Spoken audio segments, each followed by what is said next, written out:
ಇನ್ನೊಂದು ಹೇಳಬೇಕಂದ್ರೆ ಒಂದು ಗುರಿ ಇರಬೇಕಂತೆ ಲೈಫಲ್ಲಿ, ದಾರಿ ತೋರ್ಸಕ್ಕೆ ಒಂದು ಗುರು ಇರಬೇಕು ಅಂತಾರೆ.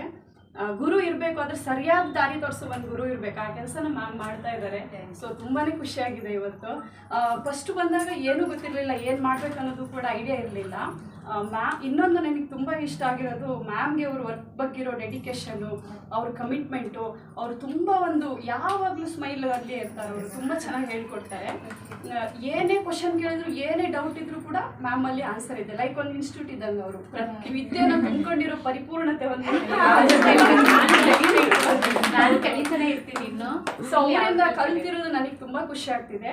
ಇನ್ನೊಂದು ತುಂಬ ಖುಷಿ ಆಗಿದೆ ಮ್ಯಾಮ್, ನನ್ನ ತಾಯಿಗೆ ನಾನು ಸ್ಟಿಚ್ ಮಾಡ್ಕೊಂಡು ಹೋಗ್ತಾ ಇದ್ದೀನಿ. ಅವ್ರಿಗೆ ಗೊತ್ತಿಲ್ಲ, ನಾನೊಂದು 3-4 ಸೀರೆ ತಗೊಂಡು ನಾನು ಬ್ಲೌಸ್ ಸ್ಟಿಚ್ ಮಾಡಿ ಅವ್ರಿಗೆ ಸರ್ಪ್ರೈಸ್ ಕೊಡ್ತಾ ಇದ್ದೀನಿ. ಅದು ನನಗೆ ತುಂಬಾ ಖುಷಿಯಾಗಿದೆ ಮ್ಯಾಮ್. ಹಾಗೆ ಎಷ್ಟೊಂದು ಜನರಿಗೆ ನೀವು ದಾರಿ ತೋರಿಸಿದ್ದೀರ. ಇಲ್ಲಿ ಮುಂದೂ ಕೂಡ ಇಲ್ಲಿ ಕಲ್ತವ್ರು ಯಾರು ಅಲ್ಲಿಗೆ ಬಿಡಲ್ಲ ಅಂತ ನನಗೆ ಅನಿಸ್ತಾ ಇದೆ. ಮುಂದುವರ್ಸ್ಕೊಂಡು ಹೋಗ್ತಾರೆ, ಆ ಥರ ಫೌಂಡೇಶನ್ ಮ್ಯಾಮ್ ಕೊಟ್ಟಿದ್ದಾರೆ. ಸೊ ನಾವು ಇದನ್ನ ಮುಂದುವರ್ಸ್ಕೊಂಡು ಹೋಗೋಣ. ಇಲ್ಲಿ ಇನ್ನೂ ತುಂಬ ಜನರಿಗೆ ಶಿಕ್ಷಣ ಸಿಗಂಗಾಗಲಿ, ತುಂಬ ಜನ ಈ ಪ್ಲೇಸಲ್ಲಿ ಬಂದು ಕಲಿತು ಮುಂದೆ ಅವ್ರ ಜೀವನನ ಅದರಲ್ಲಿ ಬಿಲ್ಡ್ ಮಾಡ್ಕೊಳ್ಳಿ. ಸೊ ಮ್ಯಾಮ್ಗೆ ತುಂಬಾ ಥ್ಯಾಂಕ್ಸ್ ಮ್ಯಾಮ್. ಆ್ಯಂಡ್ ಬಿನಿ ಟೈಲರಿಂಗ್ ಕ್ಲಾಸು